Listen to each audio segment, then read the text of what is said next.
A alimentação dos bebés no primeiro ano de vida é sempre um motivo de alguma preocupação por parte dos pais, de alguma ansiedade.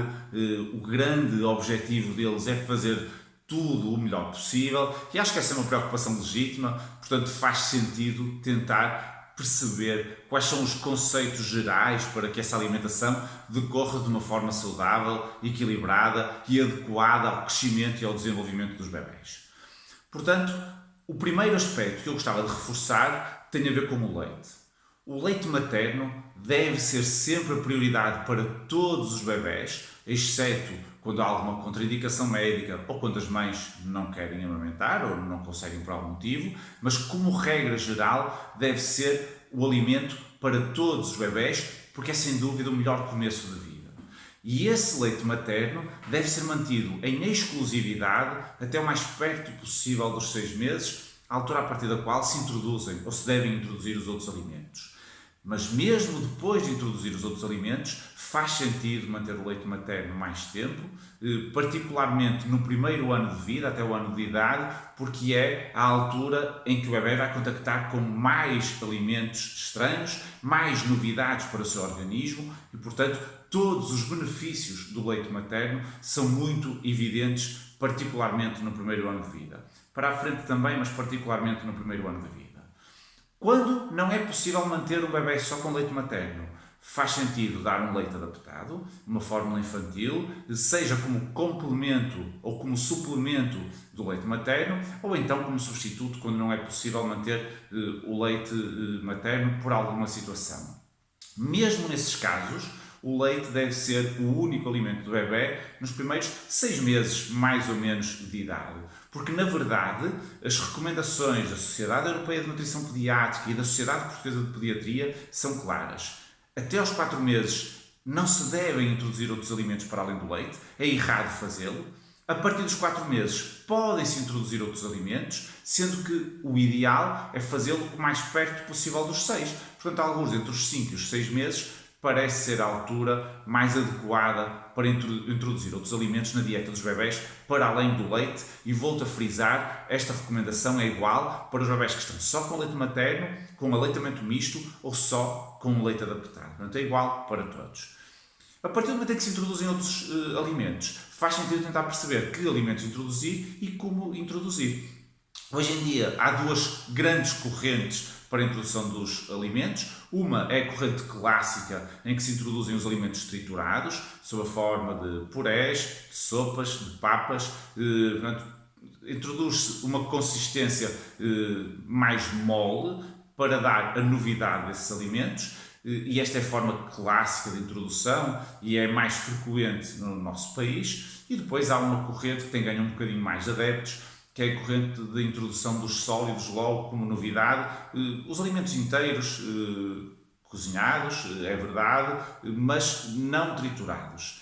Esta corrente é a corrente do Baby Led Weaning, BLW. Não vou estar aqui agora a detalhar pormenores sobre esta corrente, mas é uma possibilidade, tem algumas vantagens, tem também alguns inconvenientes, portanto faz sentido, se for a opção dos pais introduzir os alimentos desta forma, contactar o seu médico assistente para perceber de que forma é que se pode fazer essa introdução de um modo tranquilo, saudável e seguro. Agora, o que vou falar um pouco tem a ver com a introdução dos alimentos da forma clássica, através de uma consistência mole ou pastosa. A primeira decisão tem a ver com o que introduzir primeiro. Temos a sopa, temos a fruta, temos eventualmente a papa, e aqui não existe uma regra geral para todos. Não existe consenso, mas parece ser mais adequado ou melhor opção introduzir a sopa primeiro. E isto porque a sopa, ao contrário da papa, não é doce, tem alguma acidez, tem algum sabor amargo e tudo isto é uma novidade para o bebê. Portanto, faz sentido, já que vamos dar uma consistência diferente, de uma forma diferente, porque há colher, vamos dar também um sabor teoricamente menos bom. Portanto, eu também sou adepto de introduzir a sopa, embora não é errado introduzir também ou a papa ou a fruta primeiro.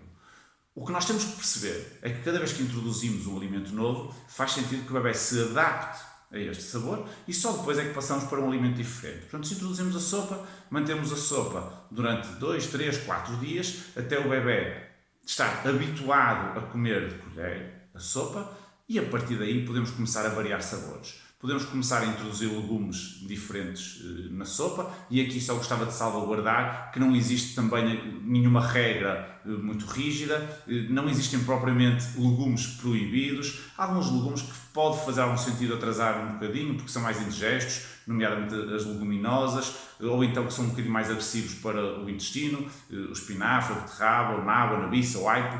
Podem-se introduzir mais tarde um bocadinho, mas não são propriamente proibidos. Não existe também nenhuma regra muito rígida para a sequência de introdução dos legumes. Os pais podem introduzir pela ordem que quiserem, sem problema absolutamente nenhum.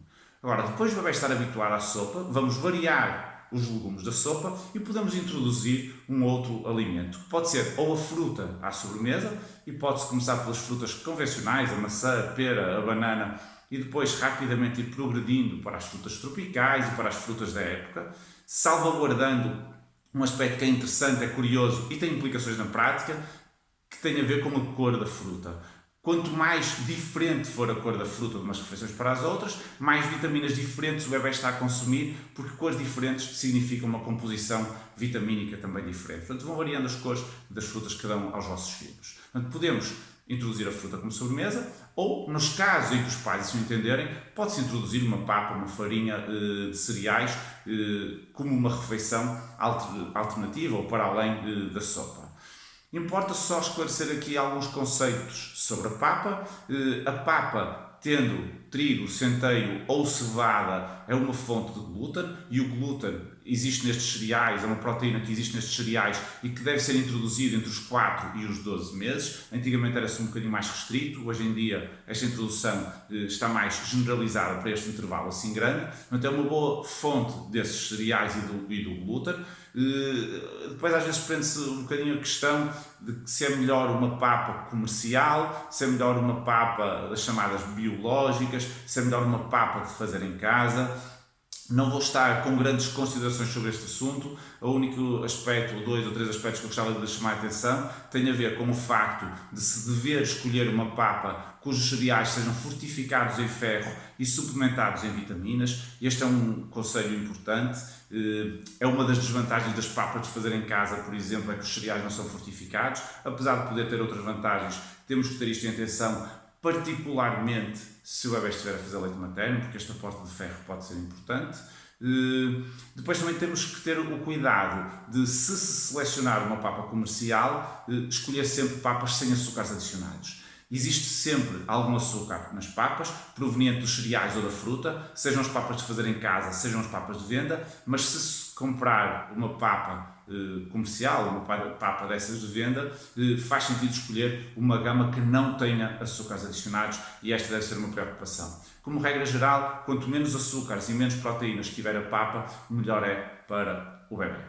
Portanto, podemos, como eu disse, introduzimos a sopa, depois podemos introduzir a fruta e, a seguir, nos casos em que os pais assim o entendam, podemos introduzir a papa. Como ainda não falamos de introduzir os sólidos mesmo, se não for antes, por volta dos 8, 9 meses, deve haver essa preocupação. Está hoje em dia estimado que os bebés devem saber mastigar os sólidos até aos 11 meses, é chamada janela de oportunidade, portanto deve ser uma preocupação dos pais, pelo menos a partir dos 9 meses, trabalhar não só o sabor daquilo que se dá aos bebés, mas também a cor que se põe no prato, portanto muito importante colocar legumes sempre no prato e as texturas, e é por isso que, se não se fez antes, é nesta altura que se introduz o segundo prato para além da sopa. Ao introduzir o segundo prato para além da sopa, 2 conselhos muito importantes. Continuamos sem introduzir o sal. O sal não deve ser introduzido até o ano de idade. E sempre que dermos a carne ou o peixe fora da sopa, devemos retirá-los da sopa para não dar um excesso de proteínas. Também nesta idade devemos introduzir a gema do ovo. Faz sentido introduzir primeiro a gema e pouco tempo depois introduzimos a clara, salvaguardando também que o ovo é uma fonte de proteínas, portanto, quando dermos o ovo, já não damos a carne nem o peixe. Portanto, volto a dizer, a partir dos 9 meses, se não se fez antes, vamos começar a trabalhar as texturas, começar a dar os sólidos por rotina depois da sopa, começar a dar a fruta por triturar, para que o bebê mastigue e se habitue às diferentes texturas e a lidar com elas de uma forma capaz. Por volta do ano de idade, faz-se mais ou menos, e é importante este mais ou menos, a transição para a dieta familiar, e isto é mais ou menos porquê? Porque efetivamente não existem propriamente restrições de comida para as crianças acima do ano de idade.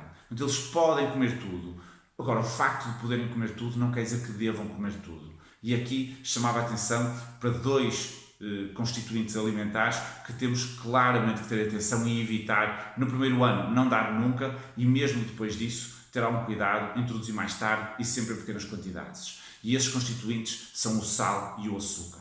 Não fazem falta na nossa alimentação, deseducam o paladar, portanto são um constituinte alimentar que se deve atrasar a sua introdução, porque os bebés vão se habituar a ele. Não é que façam mal no imediato, mas deseducam o paladar e vão fazer com que a criança queira sempre, cada vez mais, estes sabores. Estas são as regras gerais. Há depois outros aspectos particulares de ter atenção, mas que deve, como é lógico, discutir com o seu médico assistente para perceber se há aqui algum ajuste. Mas de um modo geral, eu diria que fomos tocando nos pontos principais e, muito importante, não se esqueça que comer não é só sabor. É sabor, é cor, é textura e é a relação que nós temos com a comida, com o momento da refeição e com os outros quando estamos à mesa. Portanto, e este é o último conselho, ecrãs à hora da refeição devem ser banidos, não são aceitáveis em situação nenhuma. Portanto, vamos fazer um movimento de, enquanto estivermos na refeição, temos ecrãs zero.